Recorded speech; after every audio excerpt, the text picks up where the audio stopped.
Good afternoon, welcome. This is Channel 1 Lunchtime News. I am Rose Gaku. Time to bring you up to speed on the day's happenings. Kindly do interact with us on our social media platforms. On Twitter, it's at KBC Channel 1. Tweet me directly at Rose_Gaku, while you can also text us on 22162 right on your screens. Well, on Facebook, it's KBC Channel 1. Let's begin. The Kenya Red Cross Society is calling for joint efforts to enable the lives of victims of the ravaging floods across the country return to normalcy. Secretary General Abbas Galay said the exercise will cost more than 100 billion shillings. This comes as Health Cabinet Secretary Cicely Kariuki called for increased surveillance to avert any breakout of waterborne diseases. Is the story that pertains to the ongoing floods in the country. Of course, this is coming at a time when rains continue to wreak havoc. Of course, we've seen so many tragedies.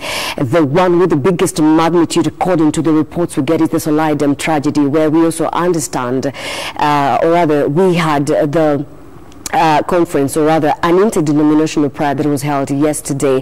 And of course now the Red Cross Society head, this is Abbas Galay, is talking about the measures they've put in place to ensure all this is well addressed. And of course, here now are the details of that story.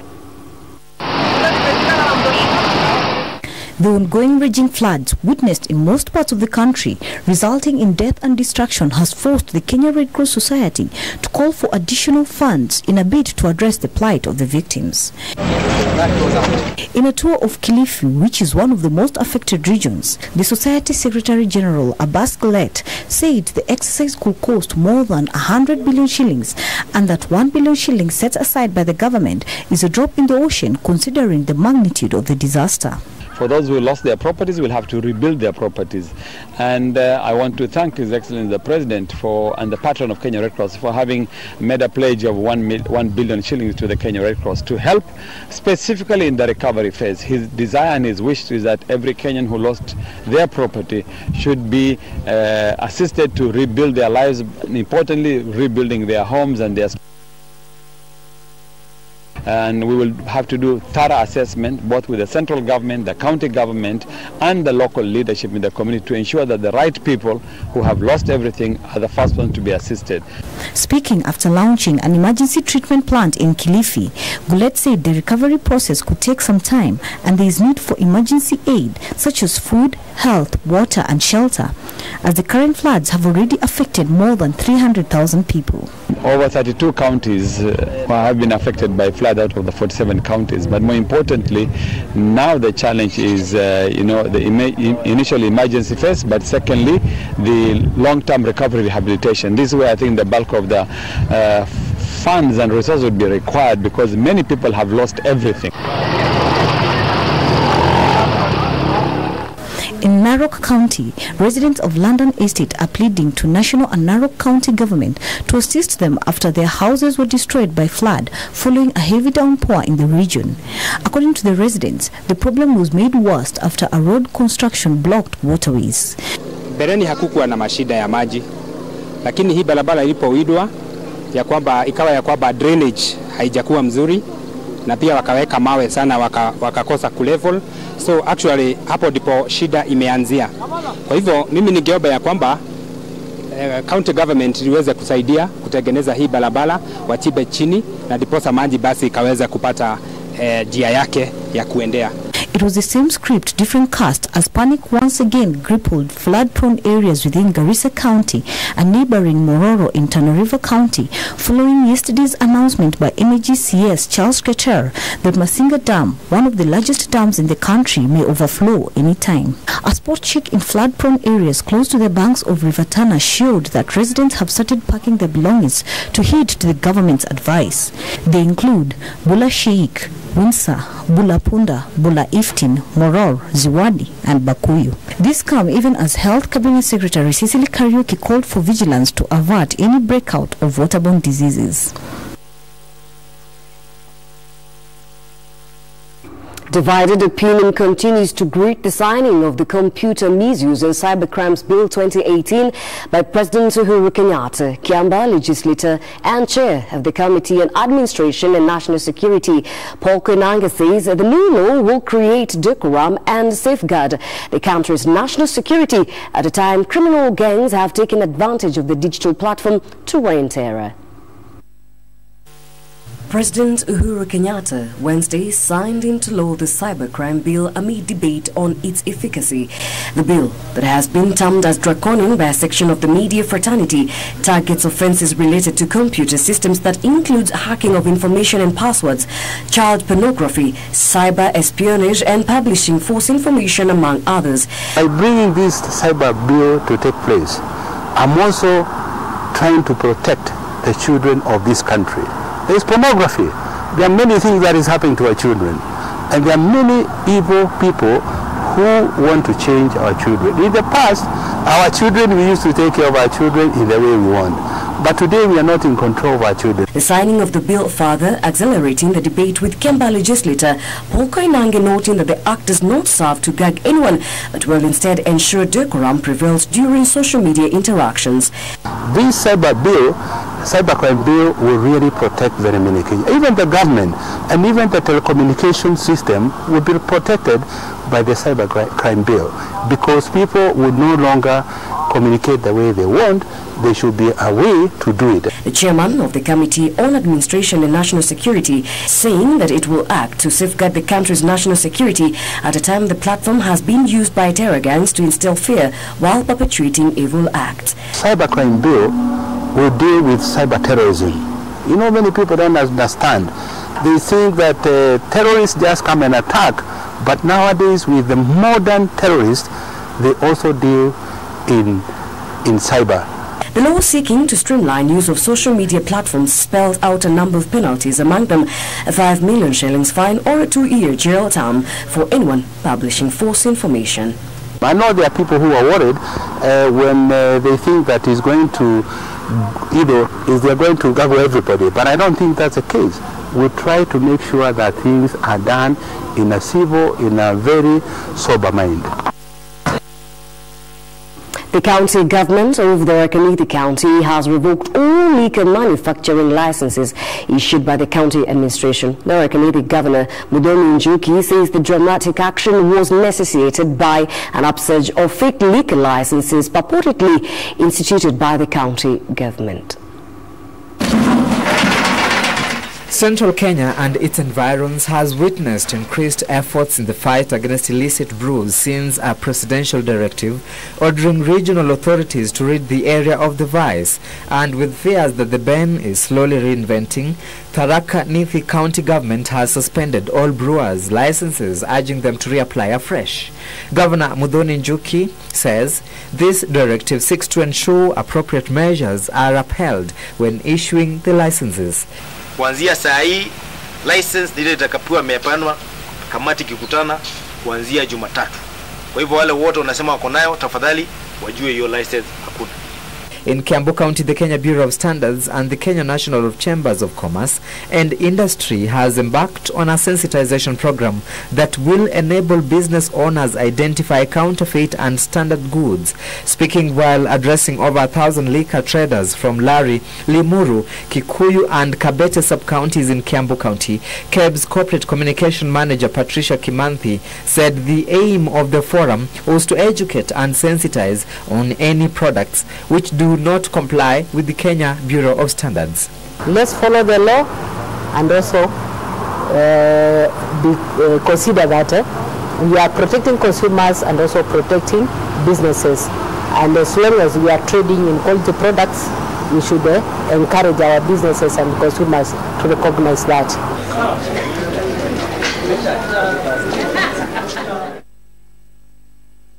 Muslim faithful across the country have been urged to embrace the spirit of prayer, forgiveness and tolerance as they begin to observe the holy month of Ramadan. Speaking in Mombasa after the sighting of the crescent moon on Wednesday night, Chief Qadi Sheikh Ahmed Muhatar at the same time called on the government to ensure the safety of the faithful, especially during night prayers.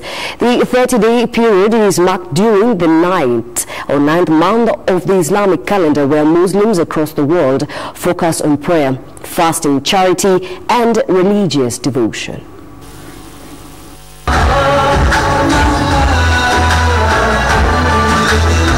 Muslim faithful in Kenya have joined their counterparts in observing the holy month of Ramadan today after the sighting of the new crescent moon on Wednesday evening. Declaring the onset of the 30 days prayer period, Chief Qadi Sheikh Ahmed Muhatar urged Muslims to observe in true faith the willingness of prayer, fasting, charity works and religious devotion. Leo tumebahatika kushuhudia mwezi mwandamo mpya jioni ya leo. Hii presence ya watu wote hapa na watu wengi sana ndani ya Mombasa na nje ya Mombasa, mwezi umeonekana. Kwa hivyo tunawatangazia Waislamu wa Kenya na Wakenya wote kwa jumla kuwa kesho Alhamisi tarehe 17 Mei mwezi wa 5 2018 ndio itakuwa siku ya kwanza ya Ramadhan ya mwaka huu. Sheikh Ahmed calling on the faithful to maintain peace and live harmoniously with their neighbors irrespective of their faiths. Tunawatakia Waislamu kwanza saumu hii ni mwezi wa ibada na wa kufunga na kukumbuka kujua nini pia ile kaa mchana mzima bila njaa, bila ya kula, yani unakaa na njaa. Hiyo ni kufahamisha kuwa lazima ujue kwa vile kuna binadamu wengine kando na kuabudu ni shida inawakumba, ndio wanaishi bila chakula, bila makazi mazuri. Kwa hivyo ni sawa pia serikali pamoja na waumini wa Kiislamu na waumini wa dini nyingine zote tuwe tunashirikiana katika kuondosha umaskini na ufukara katika jamii zetu. This even as he called on authorities to provide adequate security in the wake of resurgence of criminal gangs in Mombasa. Usiku huu wa Ramadhani Waislamu huwa wanapenda kwenda kusali swala za sunna ambazo sio zile za faradhi za siku 5. Kwa hivyo ni sunna ambayo huwa inaswaliwa tu mwezi wa Ramadhani usiku. Kwa hivyo tunaomba polisi washirikiane kwa ajili ya kutoa usalama kwa wenye kwenda kuomba misikitini inshallah. Na Waislamu wenyewe pia wawe waangalifu na watiifu, waweke amani wao wenyewe na waweke usalama na wao wanashirikiana na idara zote za serikali. Ramadan is the 9th month in the Islamic calendar, where Allah sent Angel Jibril to Prophet Muhammad with the first verses of the Quran, and is considered as the holiest month in the Islamic calendar. Fasting is compulsory to every faithful, with exception to young children, the sick and the old, as they resist from sinful deeds while meditating on the word of God. Takia Waislamu Ramadhani ya kheri na fungo yenye kubaliwa na Mwenyezi Mungu Taala. All the best. We wish you Ramadan Mubarak and blessed month of Ramadan. Juni Karisa from Mombasa County.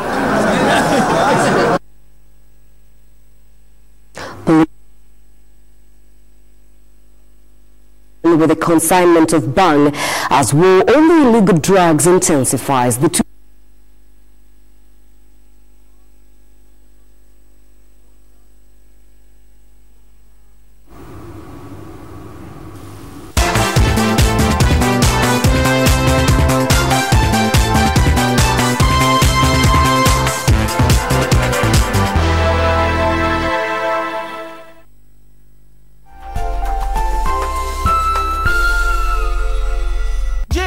Waweza fanya nini kwa dakika 4?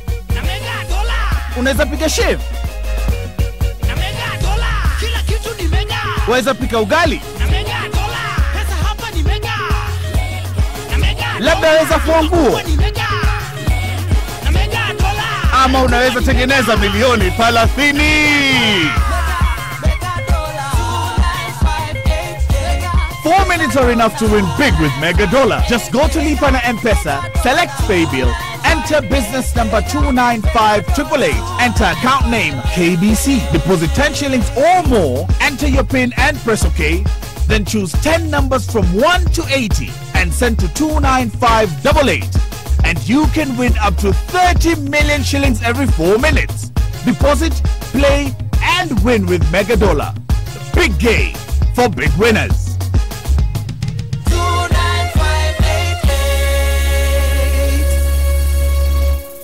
This Thursday on Road to Success.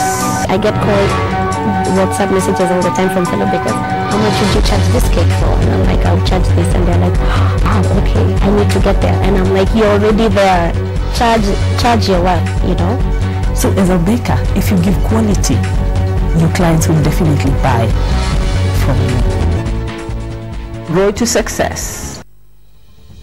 Save a date this Saturday, the 19th May 2018 from 10 a.m. and join us live on KBC Channel 1 as we take you to Windsor Castle for a royal treat where Henry Charles Albert David, commonly known as Prince Harry, marries Meghan Markle. Take the front row seat as we bring you the all-important close-ups.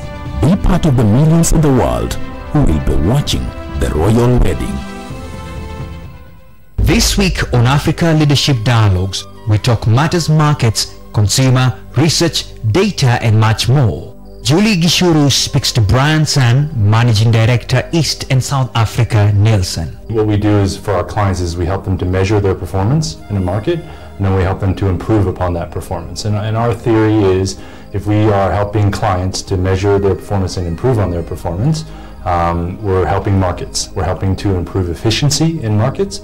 And if you improve efficiency, you remove any opaqueness, and that just helps to improve markets, and markets are people. And that's our vision of how what we do helps the world. Tune in to KBC Channel 1 this Saturday at 8 p.m.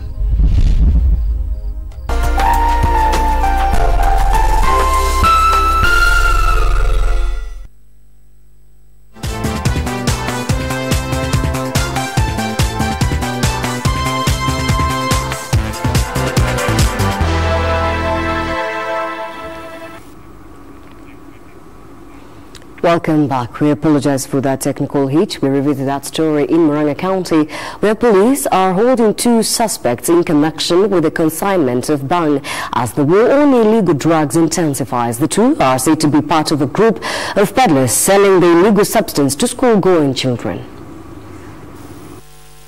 It has been a torturous exercise for authorities in Murang'a County in their efforts to rid the area of illicit brews and drugs. And amid concerns over rising cases of drug and substance abuse, the regional security team led by County Commissioner John Elungata has intensified the hunt for those practicing the illegal trade. On this occasion, 2 suspects with a consignment of bang weighing 10 kilograms were arrested. The bang is said to have been transported from a neighboring country through the Namanga border concealed in gunny bags. Marabo constituency has been marked by police in Murang'a as a hub for bang sale and consumption, with police having already identified 600 peddlers and suppliers who target schools and the youth as the main market. The county commissioner saying he will be forced to make the list public if the suspects fail to surrender to authorities.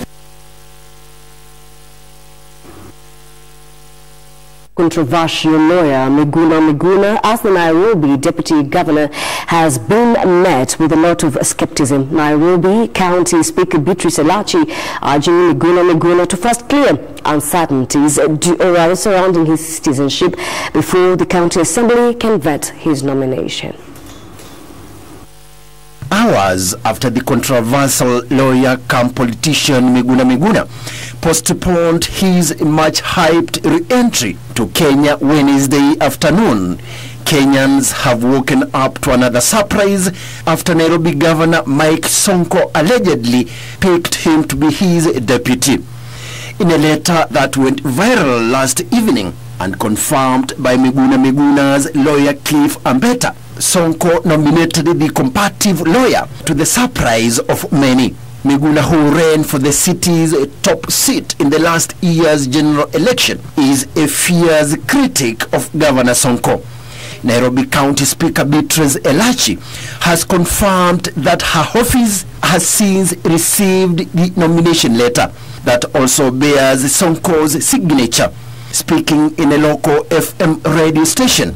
Elachi, however, said Miguna should clear with the Immigration Department over his citizenship to qualify for the vetting as per the law. The Nairobi Deputy Governor position has remained vacant ever since Polycarp Igathe resigned from the position, citing frustrations. Public Service Chief Administrative Secretary Rachel Shebesh has in the meantime urged Kenyans to entrust the decisions of the nation's affairs to the leaders they elected to represent them on political matters. Mkiwa na leader political anakupatia instructions, follow your instructions. As far as I know, the instructions of what, where, how this country will move forward will be given by His Excellency the President Uhuru Muigai Kenyatta. She was speaking in Laikipia when she officiated the issuance of the Laikipia County National Government Affirmative Action Funds. Samson Kitavi, Lunchtime News. And the county government of Kitui says it has enhanced surveillance following revelations that unscrupulous traders are still engaging in charcoal business despite a ban outlawing the trade. Kitui Deputy Governor Dr. Wadenzao says county enforcement officers have continued to intercept lorries ferrying charcoal from Kitui disguised as originating from neighboring counties.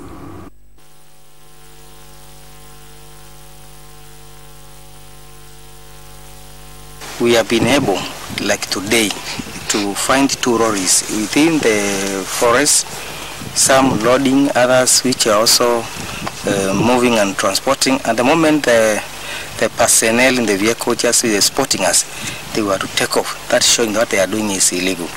We have to take those people who are cutting trees within the forest, we must take them out, and I will seek governor's intervention. The main purpose of coming here was to exactly know where they getting the charcoal from.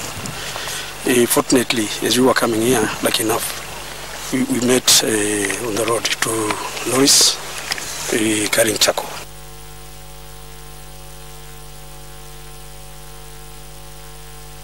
Recruitment drive to ensure residents are enrolled under the National Hospital Insurance Fund NHIF. The exercise will see local chiefs collect data on the number of residents who are not registered under NHIF yet, with a view to encourage them to register and access health services. With affordable health listed as one of the government's Big 4 agenda, Samburu County leaders have embarked on a major recruitment drive to ensure locals register under the National Hospital Insurance Fund. It will not make sense to have NHIF or any medical cover which cannot be used at our local level. Kuhakikisha ya kwamba watu wakati ambao sasa watakuwa wamejua about NHIF wako na hiyo kadi, mtu akienda dispensary the nearest place naye NHIF yahakikishe na mahospitali zetu ya kwamba watu wanaweza pata matibabu wakitumia hiyo card at the lowest level, at the dispensary, at the referral hospitals, the local one. Samburu Member of Parliament Naisula Lisuda, in a meeting with chiefs in the constituency, says the exercise is meant to ensure those in far-flung regions access healthcare services. Ilikuwa muhimu tufanye hii sensitization ili sisi wote tujue, kisha tutakapopata hiyo information tutaketi tena chini tujue sasa tutafanya nini, mahali tunaweza saidiana na wakaaji wa Samburu West to ensure that in the few coming years watu wote wako na health coverage. The area MCA Fred Kirango called for an increase in the budgetary allocation towards health to ensure referral hospitals are equipped. Kuna vifaa vimeletwa, madaktari wameajiriwa ambao wanaweza kuzitumia. Tunafanya bidii sana tuwe hata na ICU katika referral yetu na tuwe na high dependency unit. Hayo mambo yote tunafanya, na pamoja na hiyo na yale ambayo mheshimiwa analete, nina hakika baada ya siku chache tutafaulu na kuanza kupata matunda ya NHIF katika kaunti hii. He said the county had employed 4 new doctors and increased the hospital's budget by 4 million shillings. Oversight Authority (IPOA) has launched satellite stations in several areas around Turkana County in efforts aimed at educating members of the public on its mandate. The authority's Deputy Chairperson, Jadidan Toyai, who presided over the launch, said the authority remains keen to extend its services to remote parts of the country. During the launch of one of the first satellite stations by the Independent Policing and Oversight Authority in Turkana County, Deputy Chair Jadidan Toyai encouraged the public to visit the nearest stations to issue their complaints in a bid to sharpen the authority's oversight function to improve service delivery. Tuna stations Nakuru, Eldoret na Kakamega. Maana yetu ya kufanya hivyo, tunafahamu ya kwamba wale watu sana hunyanyaswa ni watu maskini, wale mapato yao ni ya chini. Tunaona ya kwamba tukija karibu nani itakata hiyo matumizi ya kusafiri kwenda mbali. Unaweza kwenda kwa ofisi karibu na utapata huduma. Sentiments echoed by Turkana County Commissioner Saif Matata was showed cooperation from all security agents within the county. IPOA iko hapo kwa kutusaidia. Kwanza inasaidia maofisa wenyewe kwanza waweze kufanya kazi yao professionally na within the law.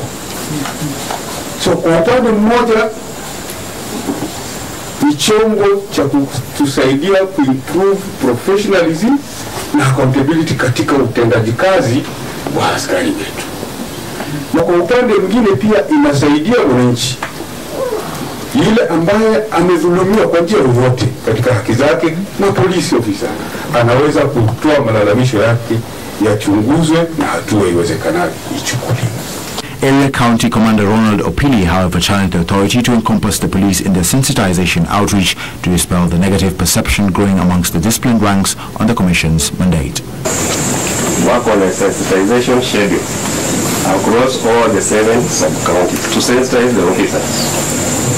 There's a misconception about the objectives and functions of the IPOA, especially among us, the lower cadres, because they only see IPOA when they complain level against their performance. So work on the sensitization information is key in allaying the fears and the concerns against the functions and objectives of IPOA. For Channel 1 Lunchtime News, I'm Vitalis Nicole.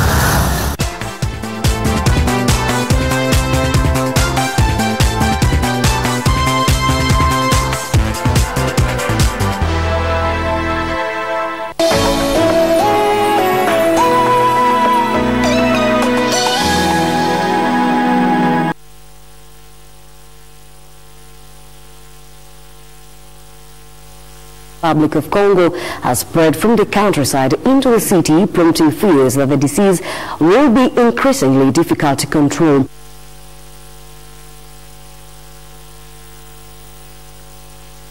People have now been infected and 23 others are known to have died. The deadly infectious disease that causes internal bleeding and often proves fatal spreads rapidly through contact with small amount of body fluids. Its early flu-like symptoms are not always obvious. World Health Organization official Peter Salama said the outbreak's shift to a major city means there is a potential for an explosive increase in cases. We have 3 healthcare workers infected and 1 who've been reported as of yesterday as having died. And we know that healthcare workers can really be an amplification factor for these kinds of outbreaks. And we know the number of suspected, probable and confirmed cases is significant. So we are very concerned and we are planning for all scenarios, including the worst case scenario. 42 people have now been infected and 23 people are known to have died. The 2014-2016 West Africa outbreak, which killed 11,300 people, was particularly deadly because it spread to the capital cities of Guinea, Sierra Leone and Liberia. The Deputy Director General of Emergency Preparedness and Response said Mbandaka's location on the Congo River raised the prospects of Ebola spreading to surrounding countries such as Congo-Brazzaville and the Central African Republic.